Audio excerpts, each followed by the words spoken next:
Hello વિદ્યાર્થી મિત્રો, તમે બધા મજામાં હશો? ગરમીની અંદર ભણવું ગમતું નહીં હોય છતાં પણ ફરજિયાત ભણવું પડતું હશે. કાંઈ વાંધો નહીં.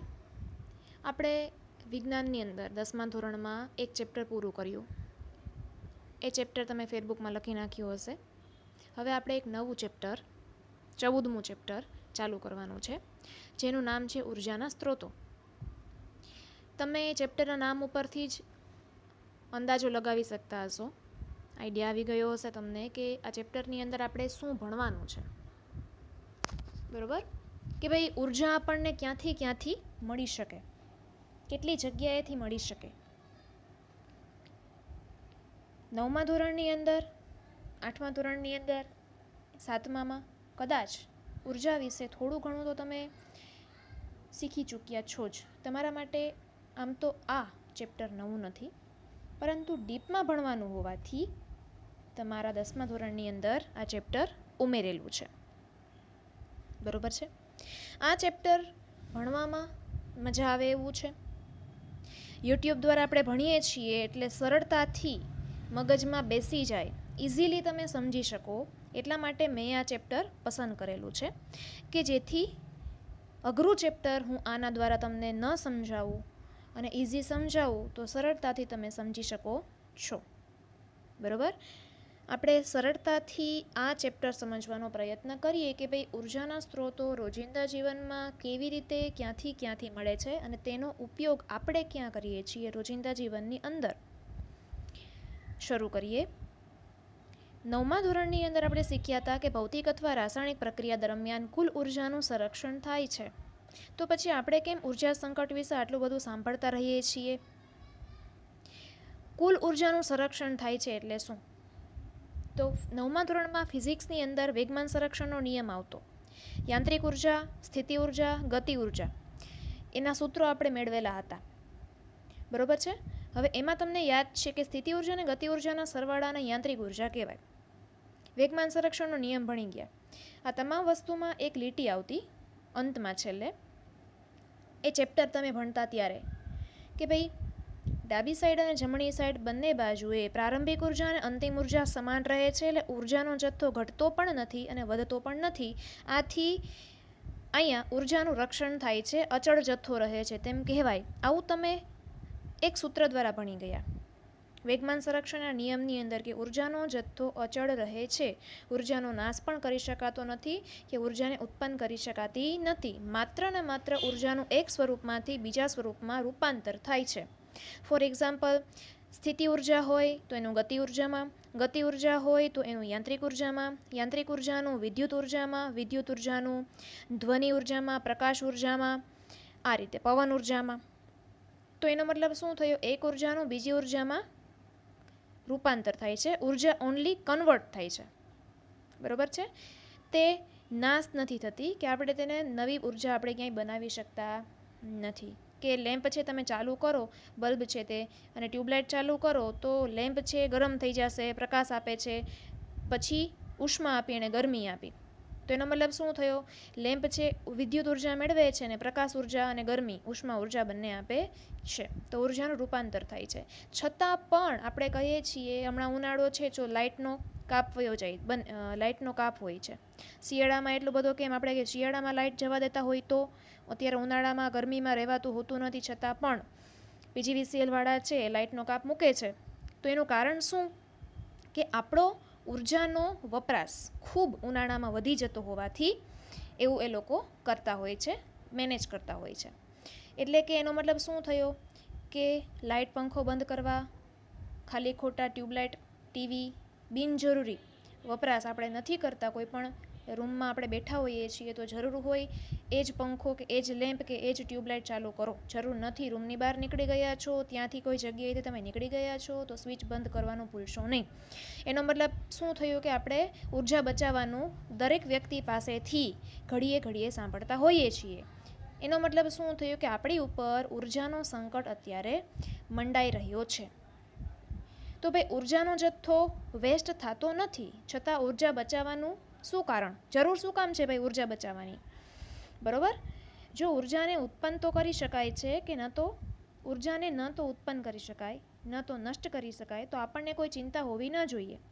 આપણે ઉર્જાના સંસાધનોની ચિંતા કર્યા વિના અમર્યાદિત પ્રવૃત્તિઓ કરવા માટે સક્ષમ હોવા જોઈએ. ઉર્જા તો વપરા વેસ્ટ થવાની જ નથી, તો આપણે ગમે એટલી પ્રવૃત્તિ કરીએ કાંઈ ફરક પડવો ન જોઈએ. છતાં પણ આપણે ઉર્જા વિશે અત્યારે, એનર્જી માટે અત્યારે આપણે ચિંતા કરવી પડે એમ છે.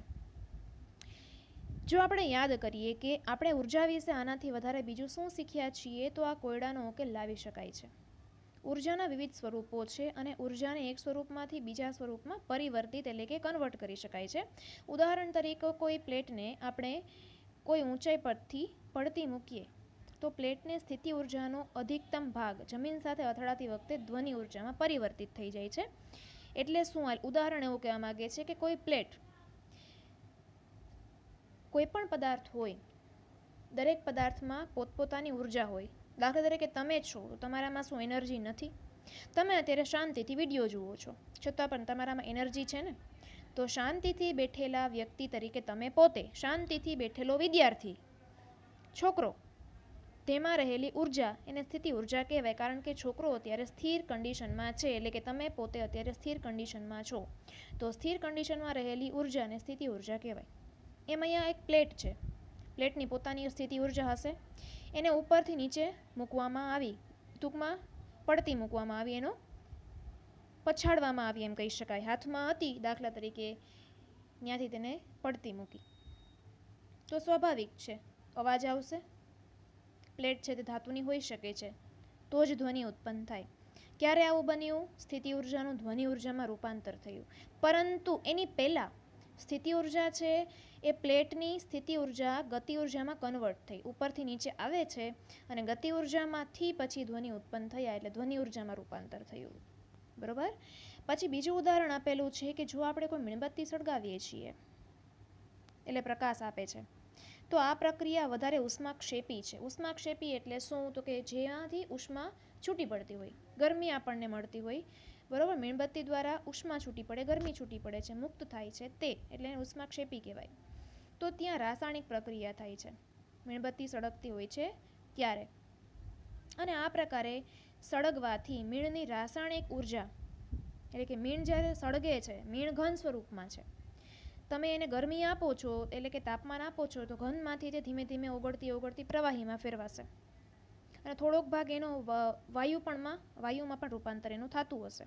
તો રાસાયણિક ઉર્જાને કારણે તે આપણને પ્રકાશ આપે છે અને ગરમી આપે છે, તો એક ઉર્જાનું બીજી ઉર્જામાં રૂપાંતર થયું. એટલે મીણબત્તી સળગવાથી રાસાયણિક ઉર્જા, ઉષ્મા ઉર્જા અને પ્રકાશ ઉર્જામાં રૂપાંતર થાય છે. બરોબર.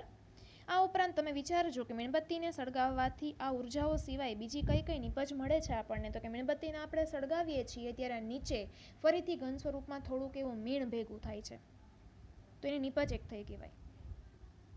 આમ કોઈપણ ભૌતિક અથવા રાસાયણિક પ્રક્રિયા દરમિયાન કુલ ઉર્જા અચળ રહેતી હોય છે. પરંતુ જો આપણે સળગતી મીણબત્તી ઉપર ફરીથી વિચાર કરીએ તો શું આપણે કોઈપણ પ્રકારે પ્રક્રિયામાં ઉત્પન્ન થયેલા ઉષ્મા અને પ્રકાશને બીજી નિપજો સાથે સાંકળીને મીણના રૂપમાં રાસાયણિક ઉર્જાને ફરીથી પ્રાપ્ત કરી શકીએ? ફરીથી શું આપણને એ જ મીણબત્તીએ જે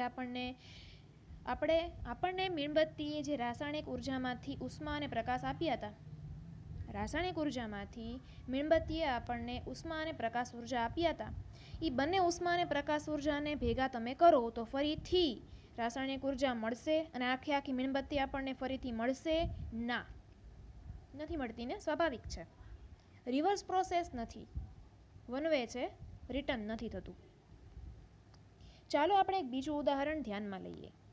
આ ઉદાહરણ ખાસ તમારા માટે નવું છે, ધ્યાનમાં રાખજો. કે ધારો કે આપણે 100 મિલીલીટર એટલે કે 100 ml પાણી લઈએ છીએ, જેનું તાપમાન છે 75°C, એટલે કે કેલ્વિનમાં ફેરવો તો 348, અને તેને એક રૂમમાં કે જેનું તાપમાન 25°C છે, રૂમ ટેમ્પરેચર એટલે કે 298 કેલ્વિન છે, તેમાં તે પાણીને રાખેલું છે. તો થોડા સમય પછી શું થશે? શું કોઈ એવો રસ્તો છે કે જેના દ્વારા પર્યાવરણમાં ગુમાવેલી બધી ઉર્જા એકત્ર કરીને ઠંડા થઈ ગયેલા પાણીને ફરીથી ગરમ કરી શકાય? હવે અહીંયા તમારે ખાલી તાપમાનનો ડિફરન્સ જોવાનો છે આ ઉદાહરણમાં, એટલે ઓટોમેટિક તમને લાઇટ થશે. પહેલાં કેટલું હતું તાપમાન? અનસેલ્સિયસમાં તમે જુઓ 75°C, તમે એને રૂમમાં મૂકી દીધું તો ઘટતા તે 25 આવી ગયું. તો એનો મતલબ શું થયો? પાણી જે ગરમ હતું એ ઠંડુ થઈ ગયું. બરોબર? તો આ ગરમી ક્યાં ગઈ? બધી રૂમમાં, વાતાવરણમાં મુક્ત થઈ ગઈ, રૂમના વાતાવરણની અંદર. તો શું હવે તમે એ જ બધી વાતાવરણની ગરમીને ભેગી કરી ફરીથી પાણીને ગરમ કરી શકશો? એટલે કે 25°C વાળા પાણીને ફરીથી એ વાતાવરણમાં જે પાણીએ ગરમી ગુમાવી દીધી છે, ઠંડુ પાણી થઈ ગયું, તો એ 75 સુધી તમે લઈ આવી શકશો ને પાણીને ગરમ કરી શકશો ગેસ ઉપર મૂક્યા વિના જ? ના, રિવર્સેબલ પ્રોસેસ શક્ય નથી. આમ આપણા દરેક ઉદાહરણ વિશે વિચારતા જોઈએ તો ઉપયોગી સ્વરૂપની ઉર્જા આસપાસના વાતાવરણના પ્રમાણમાં ઓછી ઉપયોગી ઉર્જાના રૂપમાં વિખેરણ પામે છે. એટલે શું? કે આપણે જે ઉર્જાનો ઉપયોગ કરવા માંગતા હોઈએ છીએ એ ઉર્જા આપણને કાંઈ ઉપયોગમાં આવતી નથી, વાતાવરણની અંદર વિખેરાઈ જાય છે.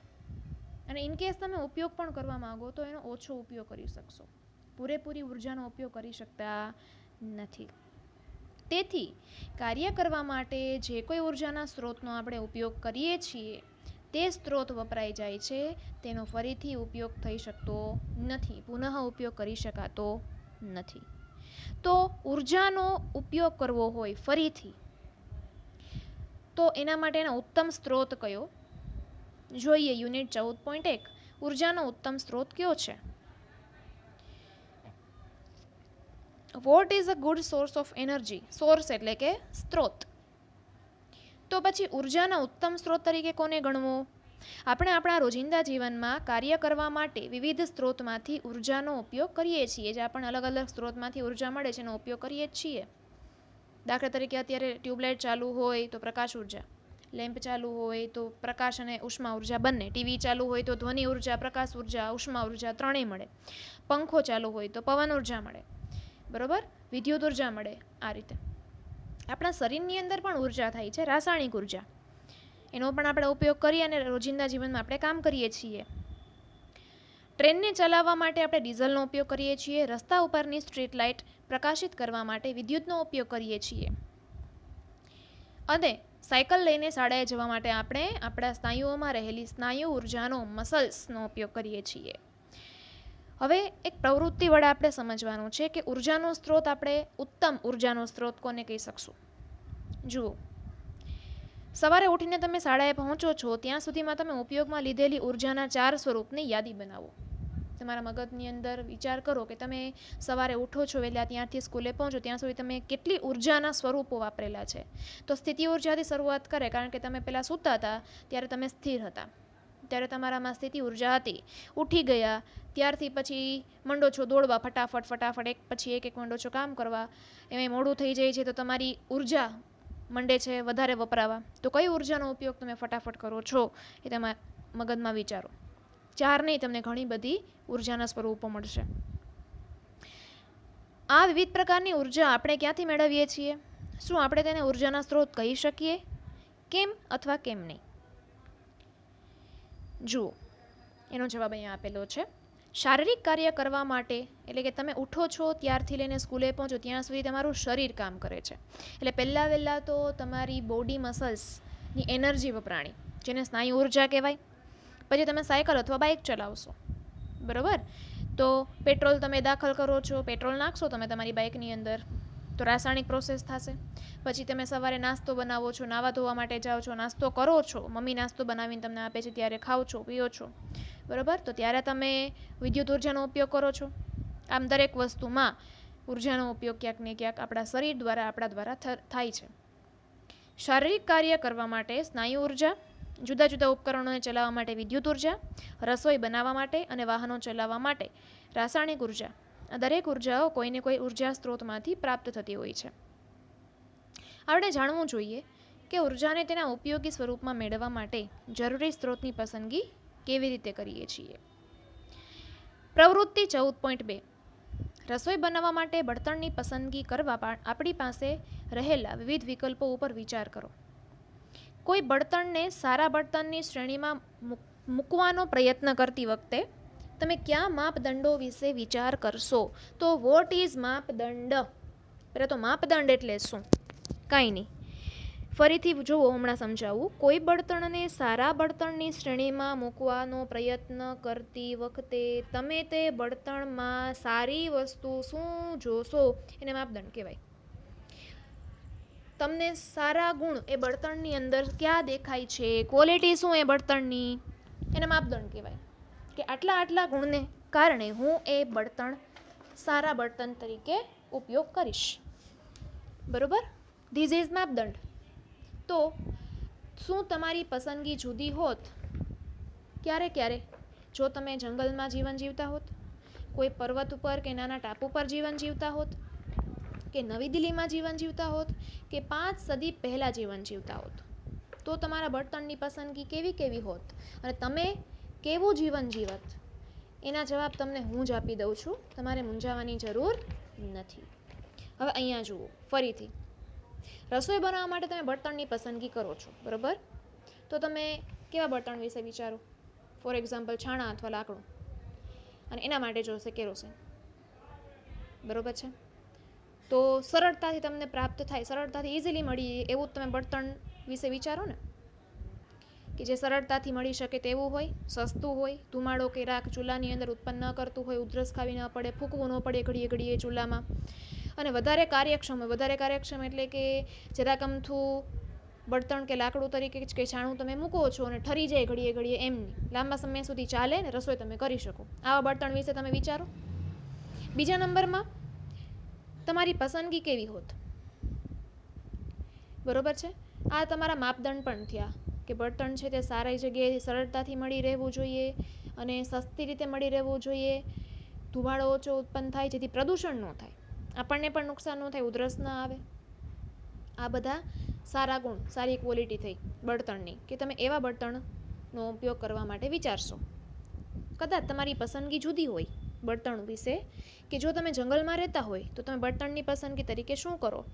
તો કે જંગલમાં તમે રહ્યો છો, દાખલા તરીકે અત્યારે તમે જ જંગલમાં છો, બરોબર? ઘરમાં ને ઘરમાં પ્રાણીઓ છે, જંગલી પ્રાણીઓ જેમ પાંજરામાં કંટાળી જાય એમ આપણને અત્યારે ઘરમાં કંટાળો આવે છે. એટલે આપણી ને પ્રાણીઓની કન્ડિશન અત્યારે સેમ છે. એને તો બિચારાને આખી જિંદગી એમાં ને એમાં જ રહેવાનું છે, એને કંઈ નહીં થતું હોય. આપણે ખાલી 3 મહિના અત્યારે ઘરમાં ને ઘરમાં છીએ તો આપણને નથી ગમતું, બરાબર? એટલે થોડુંક એનું ધ્યાન રાખવું પ્રાણીઓનું, એને હેરાન નહીં કરવાના ખોટા. જો તમે અત્યારે જંગલમાં જીવન જીવતા હોય તો તમે કેવા બળતણની પસંદગી કરો? તો કે લાકડા, સૂકા પાંદડા, સૂકા ઝાડી ઝાખરા, લીલા તો ન હાલે, સળગે નહીં. પછી દૂર પર્વતીય ગામ કે નાના ટાપુ પર જીવન જીવતા હોય તો ત્યાં પણ લાકડા, છાણા, ગામ હોય તો પ્રાણીઓના છાણા અને સૂકા પાંદડા. નવી દિલ્હીમાં જીવન જીવતા હોત તો કે દિલ્હી છે ભાઈ, વિકસેલું સિટી છે બધી રીતે, તો પેટ્રોલ ડીઝલ તો હોય, એલપીજી ને સીએનજી અથવા પીએનજી. પીએનજી એટલે પાઇપ નેચરલ ગેસ. અને 5 સદી પહેલાં જીવન જીવતા હોત તો, કાશ કે 5 સદી પહેલાં જીવન જીવતા હોત તો ઓનલી લાકડા. વિચારી લેવું 5 સદી પહેલાં કોણ જીવન જીવતું હતું. દરેક પરિસ્થિતિમાં બળતણની પસંદગી જુદી કેમ હતી? કોઈમાં લાકડા, કોઈમાં ઝાડી ઝાખરા, કોઈમાં એલપીજી, પીએનજી, સીએનજી.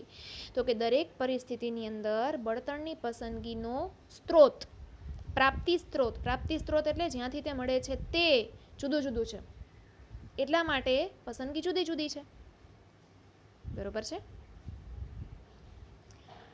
ઉપરની બંને પ્રવૃત્તિ કર્યા પછી, ઉપરની બંને પ્રવૃત્તિ એટલે 14.1 અને 14.2 સ્કૂલથી નિશાળે ઘરેથી સ્કૂલે જવાની પ્રવૃત્તિ અને જંગલમાં રહેવાની પ્રવૃત્તિ, એ બંને પ્રવૃત્તિ કર્યા પછી આપણને એટલી જાણકારી મળે કે કેટલાક કાર્ય કરવા માટે કોઈ ખાસ પ્રકારના બળતણની પસંદગી કરવી, એના માટે અનેક પરિબળો હોવા જરૂરી છે. અનેક પરિબળો પર એ બળતણની પસંદગી આધાર રાખે છે. મન પડે એવું બળતણ વાપરી શકાતું નથી. સગડીની અંદર અમુક પ્રકારના કોલસા જ વપરાય, જેમ કે પથ્થરિયો કોલસો છે, બરોબર? ગમે એવા કોલસા વપરાતા નથી. ઉદાહરણ તરીકે કોઈ બળતણની પસંદગી કરતી વખતે તમે શું વિચારો? તમે તમારા જાતને તમે શું પ્રશ્ન પૂછો? જો કે આમ તો કાંઈ આવા પ્રશ્ન આપણે પૂછવા નવરા હોતા નથી, પણ નોર્મલી આપણે શું કહીએ? છાણા ને લાકડા, આવું વિચારીએ ને. શું કામ? તો કે દેશી ભાષામાં આપણે એમ કહેશું કે લાકડાને છાણા જલ્દીથી સળગી જાય, જલ્દીથી મળી જાય, સસ્તા પણ હોય છે. એટલા માટે બસ અને વિજ્ઞાનની ભાષામાં કન્વર્ટ કરીને જરાક એને શુદ્ધ ભાષા મૂકી દીધી છે, ચોખ્ખી ભાષા મૂકી દીધી છે, જે આપણે જોવાની છે. આપણા માટે બળતણની પસંદગી કરતી વખતે આપણે એવું ધ્યાનમાં રાખવાનું કે દહનની પ્રક્રિયામાં તે કેટલી ઉષ્મા મુક્ત કરે છે, એટલે કે દહનની પ્રક્રિયા એટલે કે સળગતી વખતે કેટલી ગરમી આપે છે, શું તે ખૂબ મોટા પ્રમાણમાં ધુમાડો ઉત્પન્ન કરે છે, શું તે સહેલાઈથી ઉપલબ્ધ છે. બરોબર? સ્વાભાવિક છે, આપણે વિચારીએ ને કે ભાઈ આ બહુ ધુવાડો નકરો ઉત્પન્ન થાય છે, ચૂલો ઠરી ગયો, આવું બધું આપણે કહેતા હોઈએ. રેડી? સળગતું નથી ઘડીકમાં, છાણા લીલા આવી ગયા છે, આપણે દેશી ભાષામાં એમ કહીએ કે લીલા છાણા આવી ગયા છે, લાકડા હજી લીલા છે. બરોબર? તો એને આપણે શું કહીએ કે દહનની પ્રક્રિયામાં ઉષ્મા મુક્ત કરે છે, એટલે કે સળગતું નથી એટલે ઉષ્મા મુક્ત નહીં થાય, એટલે સૂકા લાકડા લેવાના.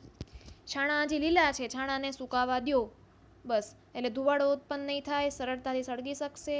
અને ઢોર ઢાંખર હોય એની પાસે તમે લઈ આવો અને આજુબાજુમાં ઝાડી ઝાકરા હોય ત્યાં તમે ઝાડવાને કાપી શકો છો, સૂકા હોય તો સરળતાથી મળી જાય. એટલે રોજિંદા જીવનમાં જે દેશી ભાષામાં આપણે જે વસ્તુનો ઉપયોગ કરીએ છીએ અને બોલતા હોઈએ છીએ અને વિજ્ઞાનની ભાષામાં આવા 3 પ્રશ્ન તરીકે મૂકી દીધું છે તમારી સામે. હજી પણ તમે બીજા 3 વધારે પ્રશ્નો વિચારી શકો છો. હા, બળતણના ઉપલબ્ધ પ્રકારોમાંથી રસોઈ બનાવવા જેવા ચોક્કસ કાર્ય માટે બળતણની પસંદગી કરતી વખતે પસંદગીના વિકલ્પોને મર્યાદિત કરી દે તે પરિબળો કયા છે? શું તે બળતણ પસંદ કર્યું છે જે કામ કરવાનું છે તેના પર આધાર રાખે છે? દાખલા તરીકે, શું આપણે રસોઈ બનાવવા જેવા ચોક્કસ કાર્ય કરવા માટે એક બળતણ અને શિયાળામાં ઓરડાને ગરમ કરવા માટે બીજું બળતણ પસંદ કરીશું? ગીઝર આવે છે, રસોઈ કરવા માટે તો લાકડા અને છાણાની જરૂર પડે છે, અને ઓરડાને ગરમ કરવા માટે હીટર અથવા ગીઝર આવે છે રૂમને ગરમ કરવા માટે. તો બે નોખા નોખા. આ રીતે આપણે કહી શકીએ કે એક ઉત્તમ ઉર્જાનો સ્ત્રોત એ છે કે 1 માર્કની અંદર અથવા 2 માર્કની અંદર આમાંથી પ્રશ્ન પૂછાશે, એટલે આ મુદ્દો તમારે 2 માર્ક IMP લખી લેવાનો છે. ઉર્જાનો ઉત્તમ સ્ત્રોત કયો અથવા કોને કહે છે? અહીંયા નીચે જુઓ, ગુલાબી ક્વેશ્ચનમાં પહેલો જ પ્રશ્ન છે કે જે એકદમ સરળતાથી ઉપલબ્ધ હોય તે ઉત્તમ ઉર્જા સ્ત્રોત છે. સંગ્રહ અને પરિવહનમાં સરળ હોય. પરિવહન એટલે એક જગ્યાએથી બીજી જગ્યાએ લઈ જવામાં સહેલું પડે, ખોટો ખર્ચો ન થાય. બરોબર છે? કાંઈ ઉપાધિ જ ન હોય, એક જગ્યાએ બીજી જગ્યાએ હાલો ઉપાડ્યું ને મૂકી દીધું બીજી જગ્યાએ, અને સંગ્રહી રાખ્યું, ભેગું કરી રાખ્યું, જરૂર પડી ત્યારે કાઢ્યું, પાછું મૂકી દીધું. બરોબર? એ બધું કામ બહુ સહેલું પડતું હોય, એને ઉત્તમ ઉર્જા સ્ત્રોત કહેવાય. અને દ્રવ્યમાન દીઠ એટલે કે એકમ કદ દીઠ વધારે માત્રામાં કામ કરતું હોય. થોડુંક મૂકો ને જાજુ સળગે, કામ સારું આપે. આમ 3 મુદ્દા એવું કહે છે કે તે ઉત્તમ ઉર્જા સ્ત્રોત કહેવામાં આવે છે.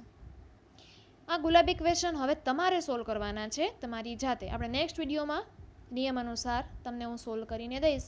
તમને જો આવડતા હોય તો કમેન્ટ બોક્સમાં મને આના 3યના જવાબ લખીને આપજો. શોર્ટમાં લખશો તો પણ હું સમજી જઈશ, પણ લખજો ખરા કમેન્ટની અંદર. હવે ત્યાર પછીના પ્રશ્ન છે, ત્યાર પછીનો મુદ્દો છે ઉર્જાના પરંપરાગત સ્ત્રોત. પરંપરાગત સ્ત્રોત એટલે શું? પરંપરાથી જે સ્ત્રોતનો ઉપયોગ આપણે કરતા આવીએ છીએ અને જેમાંથી આપણે ઉર્જા મેળવીએ છીએ તેવો સ્ત્રોત, તેવો જથ્થો. કન્વેન્શિયલ સોર્सेस ઓફ એનર્જી. એમાં એક જ આવે, અશ્મિ બળતણ અથવા અશ્મિભૂત બળતણ, ફોસિલ ફ્યુલ્સ. ફોસિલ એટલે અશ્મિ જે ગુજરી ગયેલા છે તેમાંથી બળતણ બને, તેનો આપણે ઉપયોગ કરીએ છીએ તે બળતણ. પેટ્રોલ, ડીઝલ, કુદરતી વાયુ, બધી જ વસ્તુ અશ્મિ બળતણની અંદર આવશે. તમે અશ્મિ બળતણ વિશે આમ તો ભણી ગયા છો કે ડાયનોસોર હતા અને પહેલાંના જમાનામાં એ દટાઈ ગયા અને ફરીથી એમાં જમીનની અંદર ભૂતાપીય ઉર્જા આવી ને પૃથ્વીની ઉપરની સપાટીનું દબાણ લાગ્યું ને પછી એમાં રાસાયણિક પ્રક્રિયા થઈ, લાખો ને કરોડો વર્ષો પહેલાં આ બધી પ્રક્રિયા થઈ હતી, ઘટના ઘટી હતી, દુર્ઘટના, ને બિચારા ડાયનોસોર છે તે ગુજરી ગયા હતા. હવે આપણે એમાંથી પેટ્રોલ ને ડીઝલ ને કુદરતી વાયુ ને બધું વાપરીએ છીએ. હવે છે કે આપણે વાપરીએ છીએ. અને એના 3 પ્રકાર આપણે ભણ્યા હતા, પેટ્રોલ, કોલસો અને કુદરતી વાયુ. અશ્મિ બળતણ જોઈએ, એ જ વસ્તુની ચર્ચા અહીંયા થોડીક કરવાની છે. પ્રાચીન સમયમાં ઉષ્મા ઉર્જાનો સામાન્ય સ્ત્રોત લાકડું હતો. લાકડા સિવાય પહેલાં કંઈ મળતું નહીં, વધીને ઢોર ઢાકર હોય તો છાણા. કેટલીક મર્યાદિત પ્રવૃત્તિઓ માટે પવન અને વહેતા પાણીનો પણ ઉપયોગ કરવામાં આવતો હતો. પવન માટે પવનચક્કી અને વહેતા પાણીમાંથી જનરેટર જો હોય તો શું તમે આમાંથી કેટલાક ઉપયોગો વિશે વિચારી શકો? ઉર્જા સ્ત્રોતના રૂપમાં કોલસાના ઉપયોગે ઔદ્યોગિક ક્રાંતિને શક્ય બનાવી છે. જો જ્યાં જુઓ ત્યાં પહેલાં છે ને રેલવે તો કોલસાથી ચાલે. રેલવેની અંદર ખાસ તમને ખબર હોય તો પેલા વરાળ યંત્રને આવતા. પછી ગદર મૂવીની અંદર તમે જુઓ ને કોલસાથી ગાડી ચાલે છે. તો કોલસાના ઉપયોગે ઔદ્યોગિક ક્રાંતિને શક્ય બનાવી અને કોલસા દ્વારા વિદ્યુત ઉત્પન્ન કરી શકાતી. કોલસા દ્વારા પહેલાં વિદ્યુત ઉત્પન્ન કરવામાં આવતી હતી. એટલે કોલસાથી જ ક્રાંતિ થઈ છે ઉર્જા મેળવવાની. વધતા જતા ઉદ્યોગને કારણે સમગ્ર વિશ્વમાં જીવનની ગુણવત્તામાં વૃદ્ધિ થઈ. તેને પરિણામે સમગ્ર વિશ્વમાં ઉર્જાની માંગમાં પણ વૃદ્ધિ થાય. સ્વાભાવિક છે, ડિમાન્ડ વધતી જાય, ઉદ્યોગો વધે, ડિમાન્ડ વધે, ઉદ્યોગો વધે, ઉત્પાદન વધે. આમ ઉર્જાની વધતી જતી માંગની પૂર્તિ માટે અશ્મિ બળતણ એટલે કે કોલસા અને પેટ્રોલિયમની માંગ થઈ. માંગમાં થતા વૃદ્ધિની સાથે સાથે આ ઉર્જા સ્ત્રોતોનો ઉપયોગ કરવા માટે પણ ટેકનોલોજીનો વિકાસ કરવો પડે. કેમ કે વસ્તી વધે છે દિવસે ને દિવસે. બાઇક બધાને જોશે, ગાડી જોશે, ખાલી ખોટું બધાને એક જગ્યાએ બીજી જગ્યાએ જવું છે તો લાવો પેટ્રોલ પુરાવી આવીએ, સસ્તું બહુ રહ્યું પાછું. અને ઉદ્યોગો ચલાવવા છે તો એમાં કોલસો જોશે, સગડી ચલાવવી હોય તો એમાં કોલસો જોશે. બરાબર? એટલે ડિમાન્ડ વધતી જાય તો વધતી ડિમાન્ડને આપણે પહોંચી વળવું હોય, લોકો સુધી આપણે આ કોલસો અને પેટ્રોલ પહોંચાડવા હોય તો ટેકનોલોજી પણ એ વિકાસ કરવી પડે કે જેથી લોકો સરળતાથી કોલસાનો અને પેટ્રોલિયમનો ઉપયોગ કરે. પરંતુ આ બળતણ કરોડો વર્ષો અગાઉ બનેલા છે અને હવે તેનો મર્યાદિત જથ્થો જ, અહીંયા હું પોઈન્ટર રાખું છું અને ઝૂમ કરીને બતાવું છું. આ બળતણ કરોડો વર્ષો અગાઉ બનેલા છે. હમણાં મેં કીધું હતું, ડાયનોસોરની વાર્તા કરી હતી. એ ડાયનોસોર દરમિયાન ઝાડવા પણ દટાયા હતા. એટલે ડાયનોસોર દરમિયાન જે કાંઈ પણ સજીવો ડાયનોસોરના સમયની અંદરના ટૂંકમાં લાખોને કરોડો વર્ષો પહેલાં જે સજીવો હતા, પ્રાણીઓ હતા એ દટાયા અને વૃક્ષો દટાયા. એમાં જે જૈવ રાસાયણિક પ્રક્રિયા પૃથ્વીના પેટાળમાં થઈ લાવાની ગરમી દ્વારા, ભૂતાપીય ઉર્જા દ્વારા, એને મંદ જૈવ રાસાયણિક પ્રક્રિયા કહેવાય. મંદ એટલે કે ધીમી જૈવ રાસાયણિક પ્રક્રિયા. સજીવો ઉપર થતી રાસાયણિક પ્રક્રિયા, હાડકાં એકદમ ગળી જાય, ચામડું ગળી જાય, માંસ ગળી જાય. તો સજીવો ઉપર થતી રાસાયણિક પ્રક્રિયાઓ આખું એનું બોડી સ્ટ્રક્ચર બદલાઈ ગયું અને અશ્મિમાંથી બળતણ બની ગયું. પણ એ કરોડો વર્ષો બાદ બન્યું એટલે એને જૈવ રાસાયણિક પ્રક્રિયા કહેવાય. જૈવ એટલે સજીવ અને અતિશય ધીમું છે. દરેક વસ્તુ સજીવની અંદરની તૂટી જાય, છૂટી પડે છે ત્યારે બળતણ બને છે. હવે એમાં તમે યાદ રાખજો, પ્રાણીઓ દટાઈને જે અશ્મિ બળતણ બને છે, સજીવો એ પેટ્રોલ છે અને લાકડા એટલે કે વનસ્પતિ દટાઈને જે બળતણ બને છે તે છે કોલસો. લાકડાને તમે સળગાવી નાખો તો પછી કોલસો બને છે. એનો અત્યારે જથ્થો હવે થોડો કમથોત બાકી રહ્યો છે, વધીને 200 કે 150 વર્ષ, વધારે નથી. એટલે જ અત્યારે તમે જુઓ વૈજ્ઞાનિકો ઘણી વખત આવે છે, પર્યાવરણ વિશે ચિંતા કરે છે. જથ્થો અત્યારે રહ્યો નથી પેટ્રોલનો અને ભવિષ્યની અંદર ફરી પાછા સાયકલનો જ જમાનો આવશે અને ઘણી બધી તમે વાત સાંભળતા હશો. અને જે સાચી છે ખરેખર એ વસ્તુ ઉપર વિચારવા જેવું છે. હવે એનો મતલબ એવો થાય કે આ અશ્મિ બળતણ છે તે ફરીથી મળવાનું નથી. આપણે આગળ મુદ્દો ભણ્યા કે જે એક વખત ઉર્જા તમે વાપરો છો પાછી તમને એને એ વસ્તુ ઉર્જા સ્વરૂપે તમને મળશે. એમાં મીણબત્તીનું ઉદાહરણ જોયું હતું કે મીણબત્તી સળગી જાય પછી પ્રકાશ આપણને આપે છે. હવે એ જ પ્રકાશનો ઉપયોગ કરીને પાછી આખી મીણબત્તી આપણને મળશે નહીં. એમાં અહીંયા પેટ્રોલને કોલસોનો આપણે વાપરી નાખીએ છીએ, ફરીથી આપણે એનો ઉપયોગ કરી શકશું ભવિષ્યની અંદર પણ ના. એટલે એવા ઉર્જા સ્ત્રોત કે જે ફરીને તમે એનો ઉપયોગ કરી નથી શકવાના, એક વખત વપરાઈ ગયા પછી પૂરું, તો એને પુનઃ અપ્રાપ્ય ઉર્જા સ્ત્રોત કહેવામાં આવે છે. એવા ઉર્જા સ્ત્રોત કે જે ફરીથી ઉપયોગમાં આપણે લઈ શકવાના નથી ભવિષ્યની અંદર, ભવિષ્યમાં શું હાલમાં પણ, કરંટ કન્ડિશનમાં પણ, એથી તેને પુનઃ અપ્રાપ્ય ઉર્જા સ્ત્રોત કહેવાય. તો જે પુનઃ અપ્રાપ્ય ઉર્જા સ્ત્રોત છે તેનું રક્ષણ કરવું જરૂરી છે. બરોબર? અહીંયા તમે જુઓ ચાર્ટ આપેલો છે. બરોબર? ચાર્ટની અંદર બહુ સરસ માહિતી આપેલી છે. એમાં 5 માહિતી છે. કોલસો, પેટ્રોલિયમ ને કુદરતી વાયુ, હાઇડ્રોજનનો ઉત્પાદન, હાઇડ્રો એટલે પાણી અને પવન. શું છે તો અહીંયા ચાર્ટની નીચે લખેલું છે કે આ ચાર્ટ વિશે તમે શું સમજાવી શકો, ચાર્ટ દ્વારા આપણે શું સમજી શકીએ. પાઈ ચાર્ટ આપેલો છે. ભારતમાં આપણી ઉર્જાની આવશ્યકતાઓ સામે ઉર્જાના મુખ્ય સ્ત્રોત દર્શાવતો પાઈ ચાર્ટ છે કે આપણી ડિમાન્ડ સામે કોનો જથ્થો કેટલો છે ભારતની અંદર. તો કે સૌથી વધારે જથ્થો જો આપણા ઇન્ડિયામાં હોય આપણી ડિમાન્ડની સામે તો એ છે કોલસો. તો તમે રેડ કલરનો એરિયા જોઈ શકો છો, સૌથી વધારે આપણી પાસે અત્યારે કોલસો છે. પછી છે ગ્રે કલર ઉપર પેટ્રોલિયમ ને કુદરતી વાયુ, બહુ જાજુ છે પેટ્રોલિયમ ને કુદરતી વાયુ જો આટલો જ છે આ.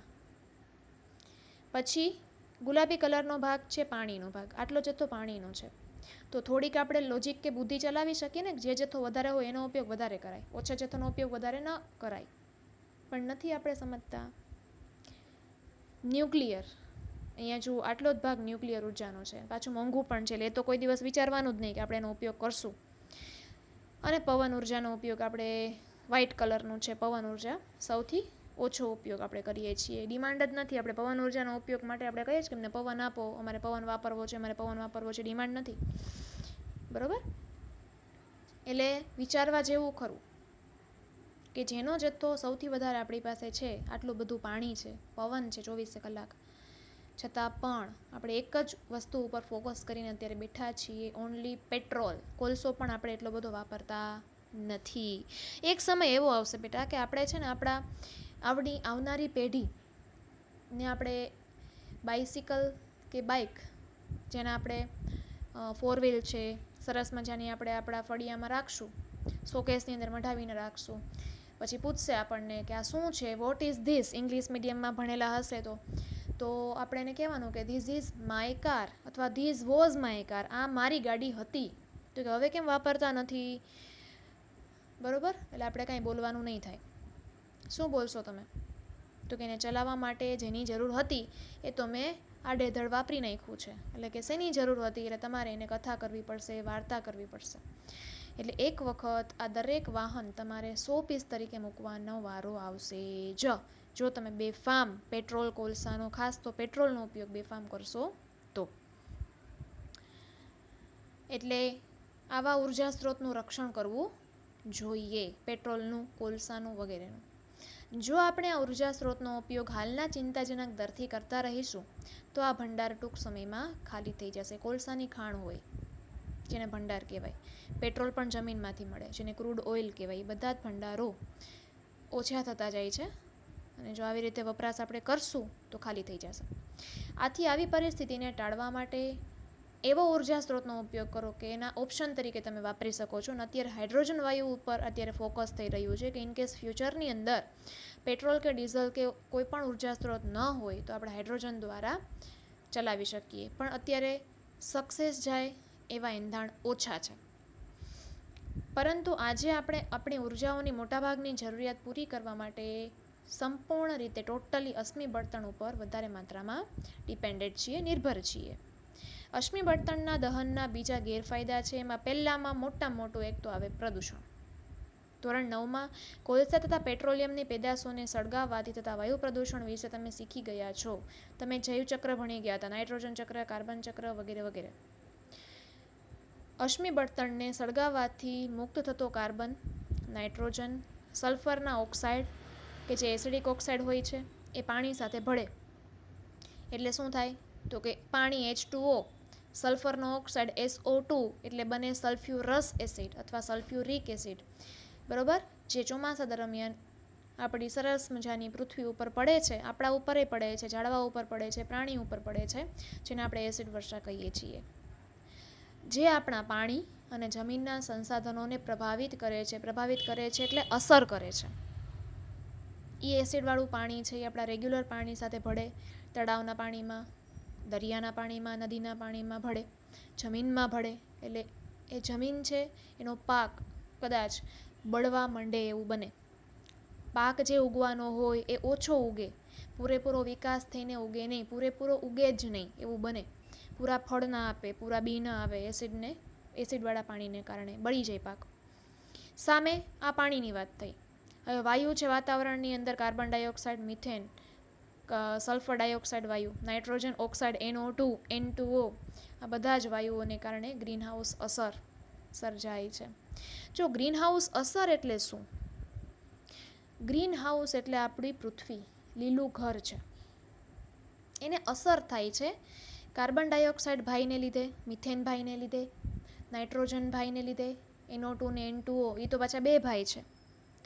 ડાયનાઇટ્રોજન ઓક્સાઇડ અને નાઇટ્રોજન ડાયોક્સાઇડ NO2 અને N2O, સલ્ફર ડાયોક્સાઇડ SO2, બધા જ ભાઈઓ કુટુંબ છે બધા, જેનું પ્રમાણ વધી જાય છે એટલે શું થાય?